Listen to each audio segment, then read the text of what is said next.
be posted on the website. Thanks, Chris. Uh, and if you're having any kind of technical problems, Chris is here to help us with tech stuff, so you can just chat to him. Um, so I said last week that for February, since it's Valentine's Day during February, I thought it'd be nice to take the weeks of February to reflect on love and compassion. And we talked about love of self last week, and we mentioned Kristen Neff and self-compassion practices. So today I wanted to speak for a few moments about love of others as a way of reminding us that the practice is not only about me, but the practice also goes out into the world. And it helps increase our awareness of our own experience, but also awareness of others. And I'd go further even to say our connection to others, the fact that we belong to one another. This kind of vision of oneness or belonging, I think, is most beautifully expressed in Dr. Martin Luther King Jr.'s work when he spoke about what he called the beloved community.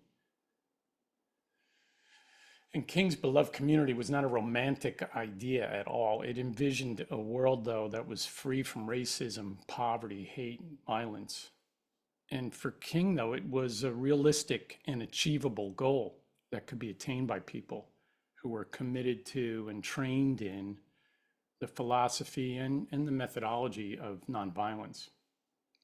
So training in how to love, especially when under duress and being abused and despised, it was fundamental to who King was and to what the whole civil rights movement was about.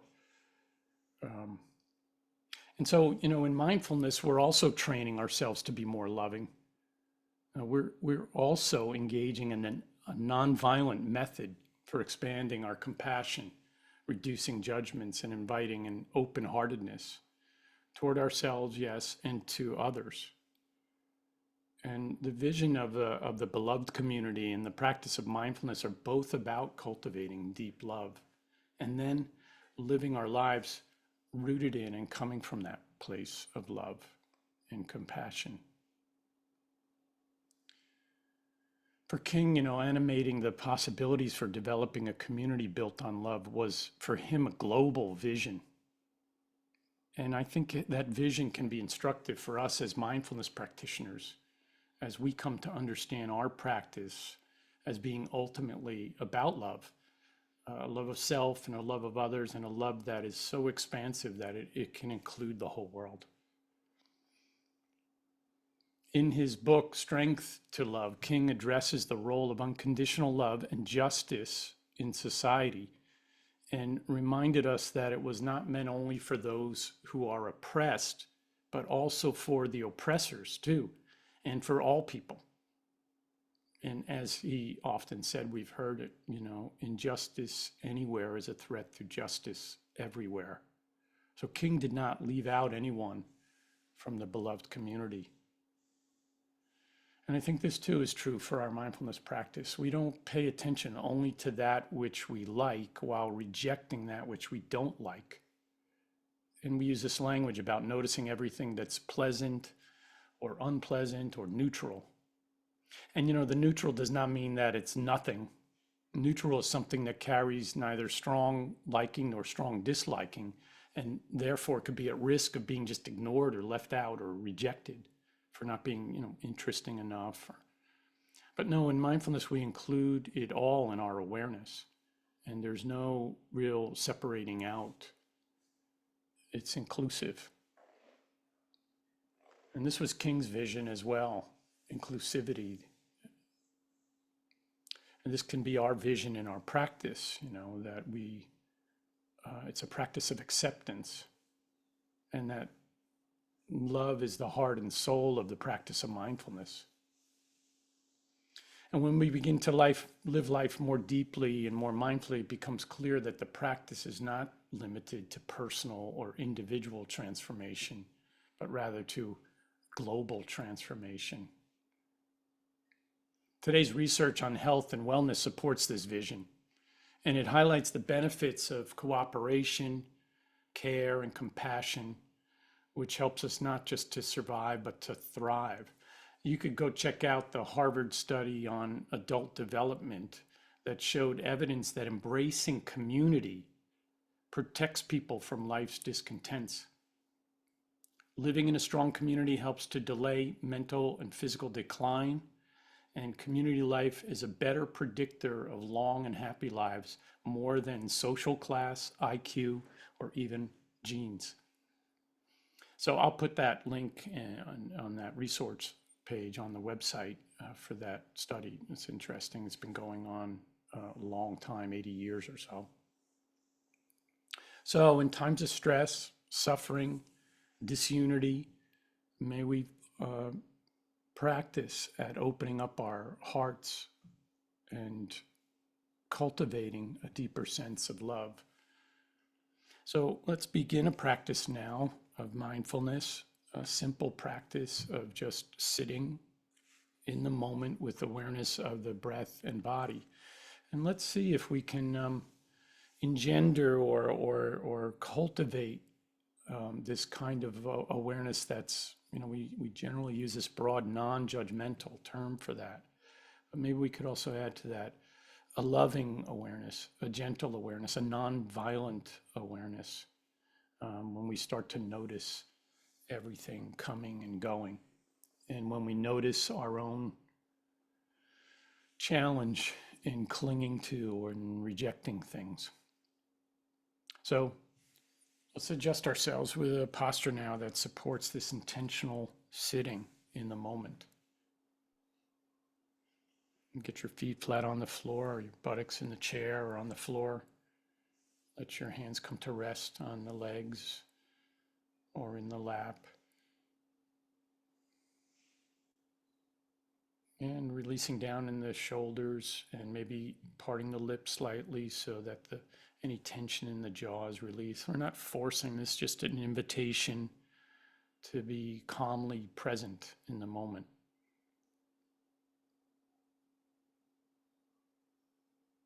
And each time you notice the mind and the body getting caught up in a thought or an emotion or a storyline, simply return the attention to the present moment, breath, and the awareness of the body sitting here in real time.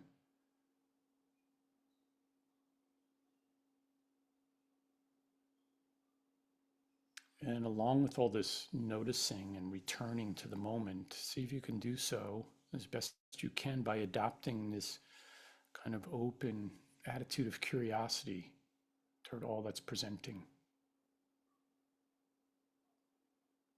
And just experiment with letting go of the habit of rushing to liking or disliking that which you're noticing. And moving toward open acceptance of yourself just as you are, and acceptance of others just as they are.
Tune into the workings of your own mind in the moment. You're noticing thoughts emerging and maybe getting caught up in a thought that keeps repeating, ruminating, or emotions that you're experiencing, physical sensations, and then just doing your best to just simply acknowledge without getting pulled in. And you're liable to get pulled in and then notice that you've been pulled in. And then we simply return. We're not trying to prevent it from happening. Just paying attention and noticing what's happening in this moment. And see about using a light touch with kindness and understanding that your mind will wander, or it will worry, or it will daydream, plan, project, review. It's normal, and just acknowledge it and let it go downstream.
As we bring this meditation to a close, I want to read a quote from the Congressman and civil rights leader John Lewis.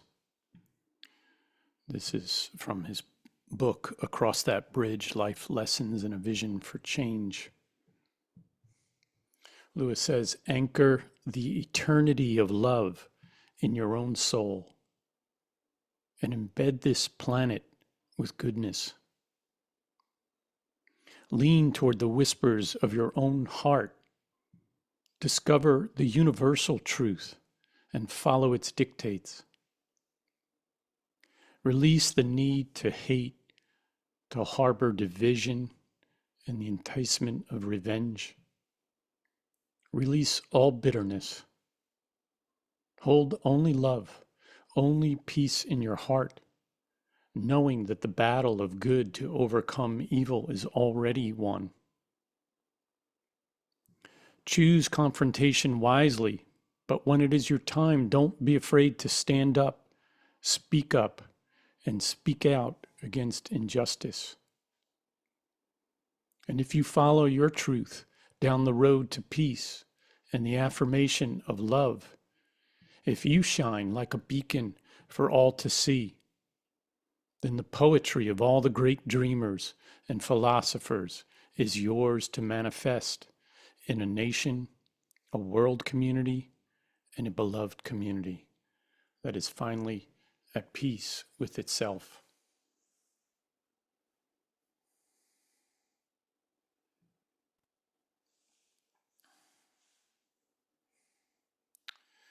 We have 4 or 5 minutes for any comments in terms of your own experience with the practice or anything we've been reflecting on about mindfulness and an experience of love, or anything else you care to bring up. Just if you want to make a comment, just wave at us, or you can just unmute yourself and begin speaking.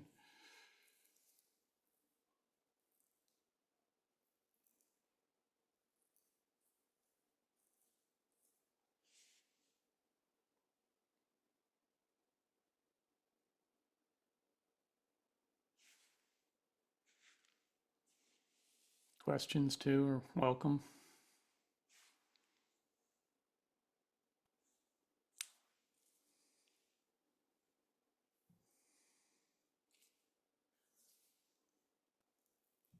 Chris, can you stop? Oh, I can stop the recording, I guess.